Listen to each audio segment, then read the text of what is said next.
asset serta obligasi terhadap liability-nya itu ketika barangnya dikirim. Tapi bagaimana ketika FOB-nya adalah FOB destination dan perusahaan PT atau manufaktur masih mencatat di tanggal 31 Desember? Salah. Harusnya itu dicatat di ketika nanti barangnya sampai.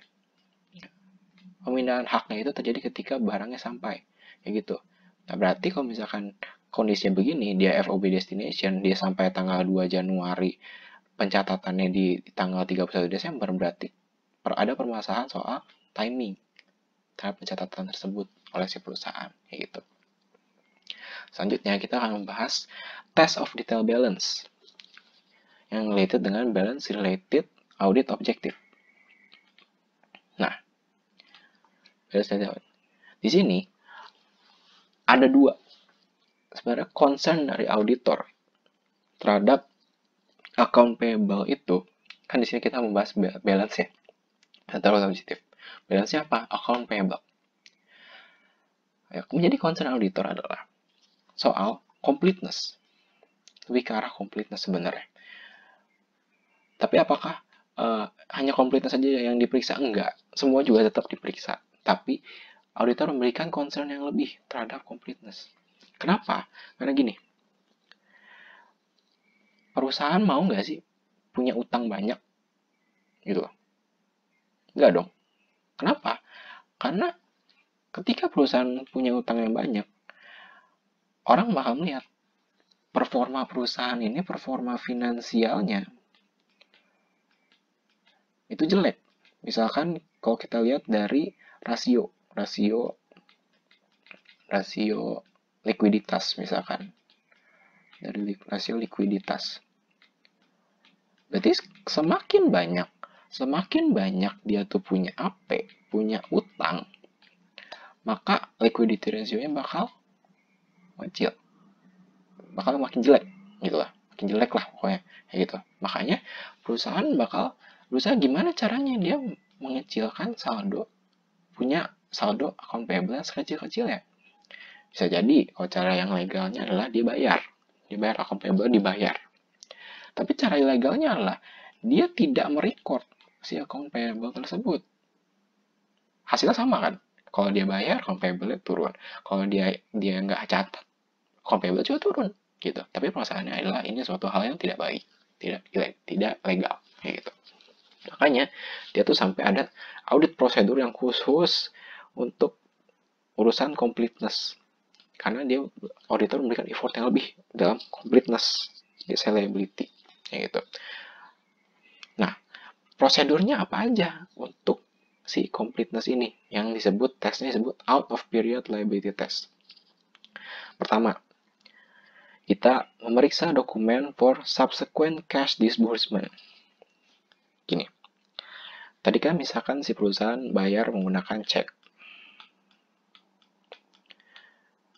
Misalkan setelah akhir tahun, setelah perusahaan tutup buku, si perusahaan membayar sesuatu menggunakan cek. Misalkan harganya $3.000. Nah, ketika si perusahaan, kan kita examine dokumen, cek adalah dokumen kan. Nah, kita pengen tahu apakah benar ini ada kita tuh sebenarnya memang harus membayar si $3.000 ini. Gimana kita tahu kita harus membayar si $3.000 ini? Kita cek, kita periksa, jangan kita cek, bingung kalau sama dokumen cek. Kita periksa si recordnya, misalkan general journal ya. Kita lihat nih, ada nggak account payable di general journal ini yang amount-nya 3.000 untuk transaksi yang amount-nya 3.000 yang sesuai dengan deskripsi apa yang ada di cek ini, kayak gitu. Ketika di general journalnya itu ada si 3.000 ini, berarti semua transaksi itu direcord kan. Berarti completeness-nya aman, kayak gitu. Jadi kita pengen cek completeness. Kan kita ingat gak prosesnya? Tracing.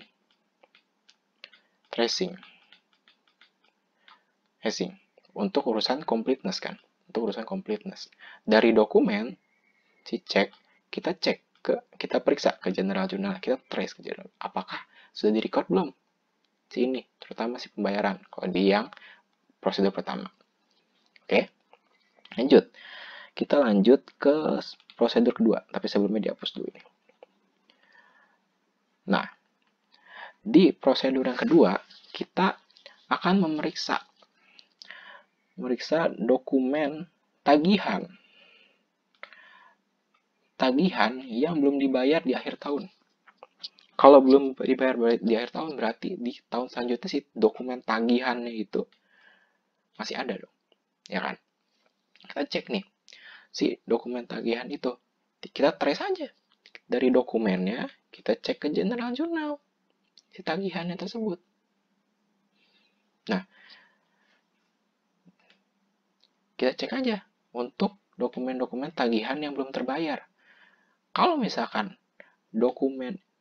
kita punya dokumen nih, dokumen bill, tagihan yang belum terbayar, berarti harusnya di general journal kita masih mengakui account payable. Ya kan? Account payable-nya belum hilang karena kita belum bayar. Ya gitu. Kita cek apakah informasi dari dokumen ini ada di record di general journal atau enggak? Ada enggak account payable-nya? Karena kalau misalkan di sini dia tuh masih ada masih ada yang belum dibayar, berarti harusnya si account payable masih ada, gitu. Berarti masih ada di record, berarti account payable terrecord. Kalau misalkan ada, ya udah aman juga, berarti dia completeness-nya kayak gitu. Habis itu trace receiving report dan to vendors invoice. Jadi gini, sebenarnya ini bukan to vendors invoice. Intinya kita pasti nge-trace kemana, ke general journal lagi sebenarnya. Kenapa kita memeriksa si receiving report dan vendors invoice? Ingat nggak? Tadi kita mengakui transaksi itu kapan? Kita mencatat transaksi itu pas kapan? Pas barang diterima atau pas si invoice-nya nyampe, gitu kan? Pas invoice nyampe ke kita. Jadi, kalau misalkan ada invoice-nya, berarti harusnya dengan adanya si invoice, berarti harusnya record-nya ada. Karena begitu invoice nyampe, kita harus sudah mencatat. Di saat invoice sampai, kita juga harus mencatat, gitu loh. Jadi kita cek aja, apa yang ada di receiving report dan vendors invoice itu, ada nggak di general journal, di record kita, misalkan, kayak gitu. Kalau ada ya udah, kalau nggak ada ya nggak, ya udah gitu. Nah, selanjutnya ada kita men-trace vendor statement to account payable trial balance. Nah, jadi gini, vendor statement kan itu adalah bentuk status dari account payable kita yang dicatat oleh si penjual, kayak gitu. Tadi kan udah dibilang, harusnya apa yang dicatat oleh si penjual harusnya sama dengan apa yang kita catat juga account payable-nya. Nah, kita bandingkan si vendor statement itu dengan account payable trial balance. Account payable trial balance juga kan merupakan suatu bentuk status total amount dari account payable di suatu waktu tertentu. Ya udah, berarti tinggal kita bandingkan apakah amount yang di sini udah sama dengan total amount yang di sini. Kalau misalkan ternyata amount yang di vendor statement itu lebih besar account payable ya, berarti kita punya amount, berarti kita kekurangan amountnya. Account payable itu kita kurang. Oh, berarti ada indikasi-indikasi bisa jadi account payable atas misalkan si customer A ini si vendor A ini yang belum kita catat. Gitu. Faktor-faktornya apa? Bisa jadi ya memang karena si customer A belum ngasih invoice, makanya belum bisa kita catat. Atau kalau misalkan yang ilegalnya ya berarti memang kita nggak catat aja, biar performa kita sekarang bagus. Selanjutnya ada melakukan konfirmasi ke vendor. Kayak misalkan kita pengen tahu, misalkan transaksi A311. Di perusahaan kita dicatat ada amount-nya $1.000 untuk $1.000 harganya. Bener gak si vendor ini punya piutang terhadap kita yang amount-nya si $1.000 ini, gitu. Nah, selanjutnya kita bahas cut off test. persoalan soal cut off. Soal apakah si account payable-nya masuk di periode yang benar. Ya gitu. Tuh, dia tercatat pada periode yang tepat. Nah, prosedurnya apa? Ada yang disebut physical observation of inventory. Jadi gini,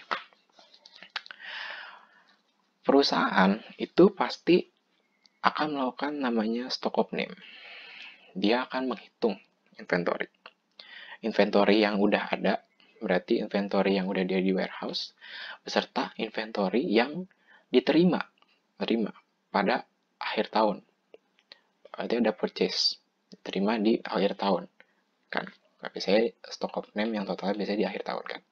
Nah, kita sebagai auditor akan melakukan observasi terhadap proses penerimaan barang atas purchase. Ya gitu. Tadi kan udah dibahas kan, ada satu divisi yang bagian penerimaan, receiving, bagian penerimaan. Nah, tugas bagian receiving adalah memeriksa dan buat receiving report, yang isinya adalah informasi tentang barang yang diterima, kayak kapan diterimanya, terus kuantitinya berapa, kondisinya berapa, segala macam, kayak gitu. Sambil si staffnya mereka menghitung, auditor memeriksa juga, dia juga sambil lihat, sambil ngitung juga, memeriksa apakah memang yang diperiksa itu kayak gimana, udah sesuai atau belum sama PO. Nah, tapi nggak sampai di situ aja. Nah, si bagian receiving itu, dia kan bikin receiving report, ya kan? Bagian receiving report nih, bikin receiving report misalkan untuk pembelian tanggal 31 yang sampai di 31 Desember pukul 2 jam 14.00 dan si perusahaan tutup buku jam 14.30 misalkan. Nah, dia kan bikin receiving report. Biasanya receiving report itu setiap receiving report dikasih kode. Misalkan kode 377. Misalkan receiving report ini punya kode 377 dan biasanya si receiving report ada pre-number-nya, kayak gitu. Nah, setelah si bagian penerimaan, dia udah ini kan, menerima barang nih, receiving report. Dia receiving report nomor 377. Auditor bakal catat nih si nomornya ini, 377. Nah, habis itu nih, habis kita menerima barang, receiving report udah dicek segala macam, tutup buku lah si perusahaan. Nah, gimana kita mencek inventory pembelian mana, account payable mana yang masuk ke periode ini? Berarti tinggal kita cek, kita lihat. Ini kan pembelian terakhir ini. Ya, pembelian terakhir 377. Berarti pembelian lain atau account payable lain yang receiving reportnya di bawah 377, misalkan 376, itu masuk ke periode ini. Kenapa? Karena 377 adalah batas pembelian terakhir di tahun ini, misalkan. Kayak gitu. Berarti kalau gitu 378 itu masuk ke periode selanjutnya. Kayak gitu. Simpelnya seperti itu. Nah, kenapa bisa ada permasalahan mengenai cut off.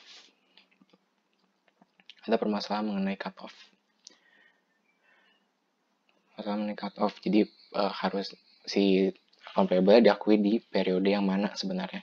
Adalah permasalahannya itu disebabkan karena faktornya inventory in transit. Jadi inventory-nya belum sampai di gudang kita, masih OTW, dia masih on the way, kayak gitu. Nah, kenapa yang menjadi masalah? Jadi sebenarnya ini urusannya apakah si ininya account payable sudah boleh diakui, si barangnya itu udah boleh diakui nggak? Nah, tadi kan ada FOB shipping point. FOB ada shipping, ada destination, kan? Nah, ini kan urusan pengakuan barang yang OTW, ya kan? Ntar akan ada urusannya sama cut off. Ketika misalkan ada barang dikirim di 31 Desember, 31 Desember. Ya kan? Untuk inventory yang dikirim 31 Desember yang menggunakan FOB shipping, dia diakui di periode ini, di periode yang ini, tahun 2018, misalkan tahun ini 2018, atau di yang 2019. 2018, gitu. 2018, karena dia FOB shipping. Karena kita mengakuinya perpindahan hak atas aset dan obligasi atas liability-nya itu ketika si barangnya dikirim, ketika barangnya keluar dari gudangnya si penjual. Kalau misalkan si perusahaan itu mengakui si pembelian FOB shipping ini di 2019, justru salah, ada permasalahan cut off karena ada permasalahan cut off-nya gini. Dia si account payable dicatat di periode yang salah. Payable masuk ke periode yang salah gitu. Kebalikannya, kalau misalkan yang si FOB destination, dia justru tidak boleh dicatat di 2018, harusnya dia masuk 2019. Kenapa? Karena dia dikirim barang 31 Desember 2018. Belum barangnya kemungkinan nggak nyampe di saat 2018, biasanya nyampe di 2019. Berarti harus dicatat di 2019. Kalau misalkan dia dicatat di 2018, berarti dia salah masuk tahun. Ada permasalahan cut off. Kayak gitu. Makanya sampai ada audit prosedur ini. Physical observation of inventory. Oke. Untuk lab ini materinya sampai segitu aja. Terima kasih.